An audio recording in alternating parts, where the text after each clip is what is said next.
അസ്സലാമു അലൈക്കും. കുളിയുടെ രൂപത്തെക്കുറിച്ച്, നിർബന്ധമായ കുളിയുടെ രൂപത്തെക്കുറിച്ച് ഞാൻ പറഞ്ഞപ്പോൾ ഒരുപാട് സംശയങ്ങൾ.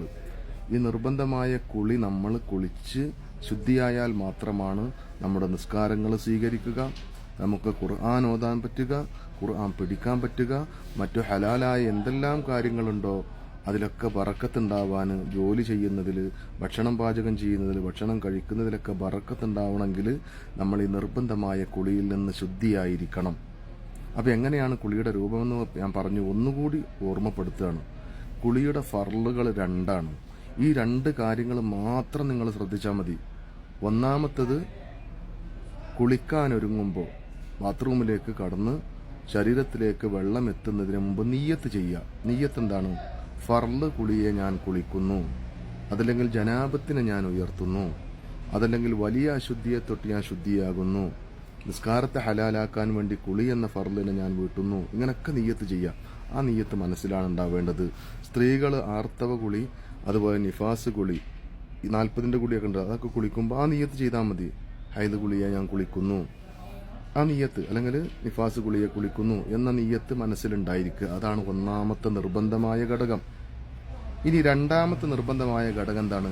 ശരീരത്തിന്റെ മുഴുവൻ ഭാഗങ്ങളിലും വെള്ളം എത്തിയെന്ന് ഉറപ്പുവരുത്തുക. സ്ത്രീകളൊക്കെ ഇരിക്കുമ്പോൾ വെളിവാകുന്ന ബിന്ദുവാരം, ആണുങ്ങളും അങ്ങനെ തന്നെ ബിന്ദുവാരം, ഈ ഭാഗത്തുനിന്നൊക്കെ വെളിവാകുന്ന സ്ഥലങ്ങൾ, കാലിന്റെ മുട്ട്, കാലിന്റെ മടമ്പ്, അതുപോലെ തന്നെ കൈന്റെ മുട്ട്, അങ്ങനെ തുടങ്ങിയിട്ട് നഖത്തിന്റെ ഉള്ള്, മുടിയുടെ ഉള്ള്, രോമക്കുത്തുകൾ, രോമങ്ങളുടെ ഉള്ള്, ഇവിടൊക്കെ വെള്ളമെത്തി എന്ന് ഉറപ്പുവരുത്തുക. ഇതാണ് രണ്ടാമത്തെ ഫർള്. ഈ രണ്ട് കാര്യം ശ്രദ്ധിച്ചാൽ മതി. ബാക്കി നിങ്ങൾ വുദു എടുക്കുന്നുണ്ടെങ്കിൽ അത് സുന്നത്താണ്. 3 പ്രാവശ്യം വെള്ളം ദേഹത്തിൽ ഒഴിക്കുന്നുണ്ടെങ്കിൽ അത് സുന്നത്താണ്. ഖിബ്ലക്ക് മുന്നിട്ടുകൊണ്ട് കുളിക്കുന്നത് സുന്നത്താണ്. അതുപോലെ ഒരു തോർത്ത് പോലത്തെ ഒരു വസ്ത്രം ധരിച്ചുകൊണ്ട് കുളിക്കുന്നത് സുന്നത്താണ്. ഇതൊക്കെ സുന്നത്താണ്. ഇത് എടുത്തിട്ടില്ലെങ്കിലും കുഴപ്പമില്ല. നിർബന്ധമായ രണ്ട് കാര്യങ്ങൾ, അത് നിർബന്ധമായും ഫർളായ ഈ രണ്ട് കാര്യങ്ങൾ ഉണ്ടായിരിക്കണം കുളിയിൽ. എന്നാലേ കുളി സഹിയാവുള്ളൂ. ഒന്ന്, തുടക്കത്തിൽ നിയ്യത്ത്. അപ്പോൾ ഒരാൾ വെള്ളമൊക്കെ ഒഴിച്ച് കുളി പകുതിയായതിനു ശേഷമാണ് നിയ്യത്ത് ഓർമ്മ വന്നതെങ്കിലോ, മുമ്പ് ചെയ്തതൊക്കെ ബാത്തിലാണെന്ന് പറഞ്ഞാൽ അതൊന്നും കുളിയിൽ പെടൂല. പിന്നെ ആ നിയ്യത്തിന്റെ ശേഷം ആ ഭാഗമൊക്കെ മടക്കി കഴുകണം. അപ്പോൾ അതാണ് പറഞ്ഞത്, തുടക്കത്തിൽ നിയ്യത്ത് ഉണ്ടായിരിക്കണമെന്ന്. പിന്നെ കോരി കുളിക്കുന്ന ഒരു പ്രശ്നം അവിടെ ഉദിക്കുന്നുണ്ട്. സാധാരണ ഷവറിൽ കുളിക്കുകയാണെങ്കിൽ ഒരു കുഴപ്പമില്ല. ഷവർ എല്ലാവർക്കും ഷവർ ഉണ്ടായിക്കൊള്ളുന്നില്ല. അപ്പോൾ ബക്കറ്റിൽ നിന്ന് നമ്മൾ കോരിയെടുത്ത് കുളിക്കുകയാണെങ്കിൽ ഈ കാര്യം ശ്രദ്ധിച്ചാൽ മതി. ബക്കറ്റിലേക്ക് നമ്മൾ കപ്പ് എടുത്ത് മുക്കണ സമയത്ത് ഞാൻ കോരിയെടുക്കുന്നു എന്ന് നിയ്യത്ത് ചെയ്യുക. വെള്ളത്തെ കോരിയെടുക്കുന്നു എന്ന് നിയ്യത്ത് ചെയ്യുക. അപ്പോൾ നമ്മളെ കൈ വെള്ളത്തിൽ തട്ടിയാൽ കുഴപ്പമില്ല. കാരണം കോരിയെടുക്കാൻ വേണ്ടിയാണ് നമ്മളെ കൈ വെള്ളത്തിലേക്ക് മുക്കുന്നത്. അപ്പോൾ ആ വെള്ളം മുസ്താമലാവുന്ന പ്രശ്നം അവിടെ ഇല്ല. അപ്പോൾ നമുക്ക് യഥേഷ്ടം എന്ത് ചെയ്യുക?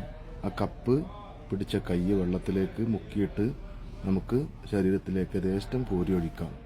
ഇനി ഒന്നുകൂടെ വ്യക്തമായി പറഞ്ഞാൽ കുറച്ചും കൂടി സിമ്പിളാണ്. ഒരു ബക്കറ്റ് വെള്ളം നമ്മൾ ഒരു ഉയർന്ന സ്ഥലത്ത് നിറച്ച് വെക്കുക. ഫുള്ളായിട്ട് നിറച്ച് വെച്ചിട്ട് നിയ്യത്തോടുകൂടെ നിയ്യത്ത് ചെയ്യാം. ഞാനൊക്കെ അങ്ങനെയാണ് ചെയ്യൽ.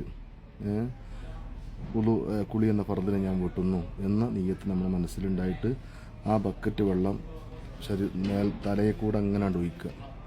ഒഴിച്ചു കഴിഞ്ഞാൽ എന്തായി?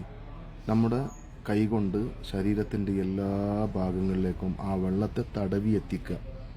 ആ ഒരു ബക്കറ്റ് വെള്ളം മതി നമ്മുടെ ശരീരത്തിൻ്റെ എല്ലാ ഭാഗത്തും വെള്ളം എത്താൻ. കൈകൊണ്ട് തടവണം എന്ന് മാത്രമല്ല, എല്ലാ ഭാഗങ്ങളിലും തടവണം.